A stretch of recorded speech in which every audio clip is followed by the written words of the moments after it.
경우에는 조금 더 붓기가 있는 경우도 있고 있다면 붓기가 조금 더 많을 수도 있습니다.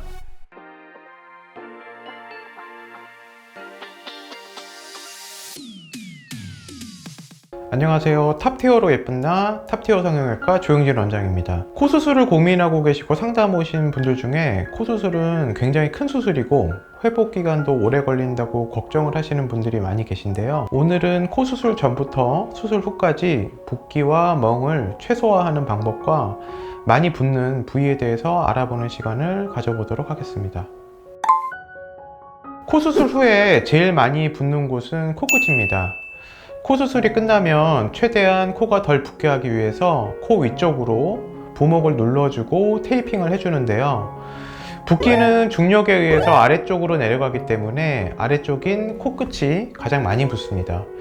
또한 가장 적게 붓는 부위는 콧등으로 뼈 바로 위에 피부가 있기 때문에 콧등의 피부가 가장 얇습니다. 콧등 다음으로 조금 더 붓는 부분은 미간 부분인데요. 미간에는 미간 근육이 있기 때문에 콧등보다 조금 더 많이 붓습니다. 그래서 콧등, 미간, 코끝 이 순서대로 점점 더 많이 붓는다고 할 수가 있고요. 그 이외에 눈 쪽으로 많이 붓는 이유는 코를 박리할 때 미간까지 박리가 되는데 눈 쪽의 피부가 얇고 또 약하기 때문에 환자분들에 따라서 또 수술 범위에 따라서 악광대에서 눈 밑까지 멍이 들거나 붓기가 생길 수가 있습니다. 코 수술 후에 붓기가 빠지는 과정은 수술 후에 48시간, 이틀 정도 붓기가 가장 심하고 다음부터 서서히 줄게 되는데 첫날은 오히려 좀 괜찮은 편이고 2일에서 3일차 정도에 제일 많이 붓게 됩니다. 붓기가 빠지는 순서는 붓기가 적은 부위 순으로 빠지게 되는데 콧등이랑 미간 부분이 더 빨리 빠지게 되고 코끝이 제일 마지막에 빠지게 되는데요. 코끝 같은 경우는 조작을 많이 하고 연고를 이용해서 수술을 하기 때문에 흉살도 상대적으로 많이 잡히고 흉살이 풀리는데도 시간이 오래 걸리게 됩니다. 그래서 코끝 같은 경우는 3개월째 경과 체크를 하러 오셔도 붓기가 다 안 빠진 경우들이 대부분이고요. 코끝 붓기가 완전히 빠지려면 6개월에서 1년 정도는 생각을 하셔야 될 것 같아요. 반면에 콧등 같은 경우에는 한 달만 지나도 웬만한 붓기는 빠져 있습니다. 3개월부터는 콧등 모양 그대로 어느 정도는 간다고 보시면 되겠고요. 대신 코끝 같은 경우에는 3개월째에도 완전한 모양이 아닌 잔붓기가 남아있는 상태가 많습니다. 사람마다 붓기가 다르게 빠지는 경우도 많은데 사람마다 수술 시에 수술하는 범위가 조금씩은 다르기 때문에 붓기를 조금 다르게 느끼실 수도 있습니다. 예를 들어 절골을 해서 출혈이 많은 경우에는 조금 더 붓기가 있는 경우도 있고 체질적으로 질병이 있다면 붓기가 조금 더 많을 수도 있습니다. 하지만 관리를 잘 해주신다면 붓기는 시간이 지나면 결국은 다 빠지니까 걱정은 하지 않으셔도 될 것 같아요.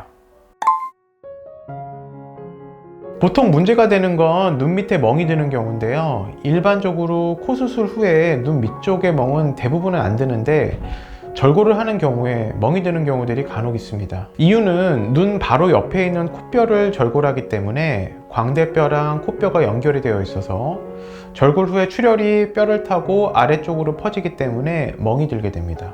멍이 들게 되면 보통 2주에서 3주 정도 멍이 가게 되고 멍이 진하게 드는 경우는 3주에서 한 달 정도까지도 가기도 합니다.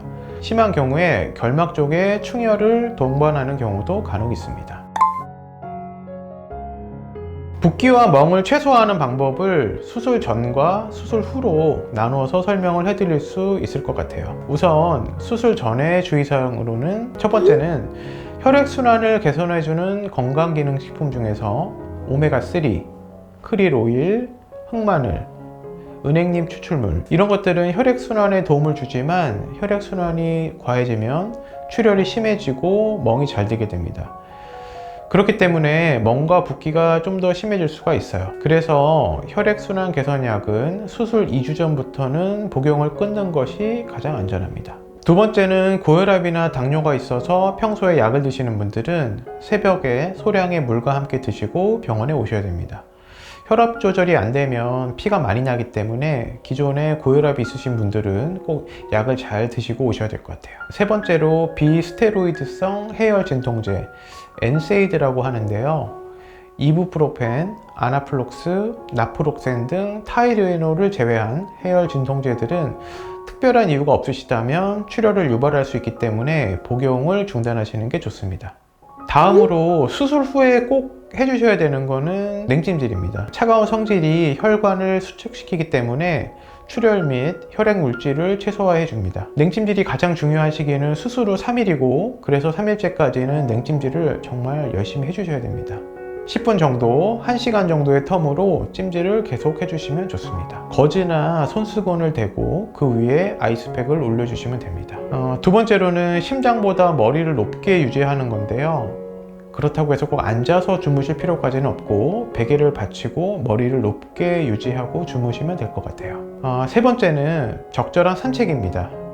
수술 직후 3일 정도는 가능한 한 안정을 취하시는 게 좋고 그 이후에는 가벼운 산책이 혈액순환을 도와주면서 우리 몸의 림프순환에도 도움을 주기 때문에 빠른 회복에 큰 도움을 줍니다.